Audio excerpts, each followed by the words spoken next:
വിശുദ്ധ മത്തായിയുടെ സുവിശേഷം 10-ാം അധ്യായം 1 മുതൽ 15 വരെയുള്ള തിരുവചനങ്ങൾ. അപ്പസ്തോലന്മാരെ അയക്കുന്നു. അവൻ തൻ്റെ 12 ശിഷ്യന്മാരെ വിളിച്ച് അശുദ്ധാത്മാക്കളെ ബഹിഷ്കരിക്കുവാനും എല്ലാ രോഗങ്ങളും വ്യാധികളും സുഖപ്പെടുത്തുവാനും അവർക്ക് അധികാരം നൽകി.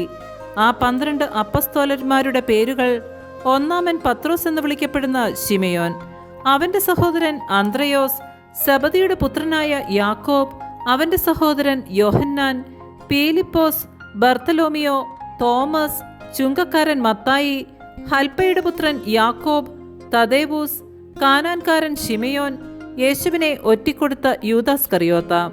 ഈ 12 പേരെയും യേശു ഇപ്രകാരം ചുമതലപ്പെടുത്തി അയച്ചു: നിങ്ങൾ വിജാതിയരുടെ അടുത്തേക്ക് പോകരുത്, സമരിയാക്കാരുടെ പട്ടണത്തിൽ പ്രവേശിക്കുകയുമരുത്. പ്രത്യുത ഇസ്രയേൽ വംശത്തിലെ നഷ്ടപ്പെട്ടു പോയ ആടുകളുടെ അടുത്തേക്ക് പോകുവിൻ. പോകുമ്പോൾ സ്വർഗരാജ്യം സമീപിച്ചിരിക്കുന്നുവെന്ന് പ്രസംഗിക്കുവിൻ. രോഗികളെ സുഖപ്പെടുത്തുകയും മരിച്ചവരെ ഉയർപ്പിക്കുകയും കുഷ്ഠരോഗികളെ ശുദ്ധരാക്കുകയും പിശാചുക്കളെ ബഹിഷ്കരിക്കുകയും ചെയ്യുവിൻ. ദാനമായി നിങ്ങൾക്ക് കിട്ടി, ദാനമായി തന്നെ കൊടുക്കുവിൻ. നിങ്ങളുടെ അരപ്പട്ടയിൽ സ്വർണമോ വെള്ളിയോ ചെമ്പോ കരുതി വെക്കരുത്. യാത്രയ്ക്ക് സഞ്ചിയോ 2 ഉടുപ്പുകളോ ചെരുപ്പോ വടിയോ കൊണ്ടുപോകരുത്. വേല ചെയ്യുന്നവൻ ആഹാരത്തിന് അർഹനാണ്.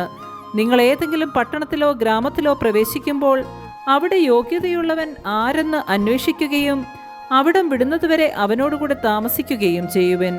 നിങ്ങൾ ആ ഭവനത്തിൽ പ്രവേശിക്കുമ്പോൾ അതിന് സമാധാനം ആശംസിക്കണം.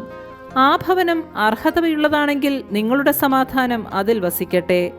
അർഹതയില്ലാത്തതെങ്കിൽ നിങ്ങളുടെ സമാധാനം നിങ്ങളിലേക്ക് തന്നെ മടങ്ങട്ടെ.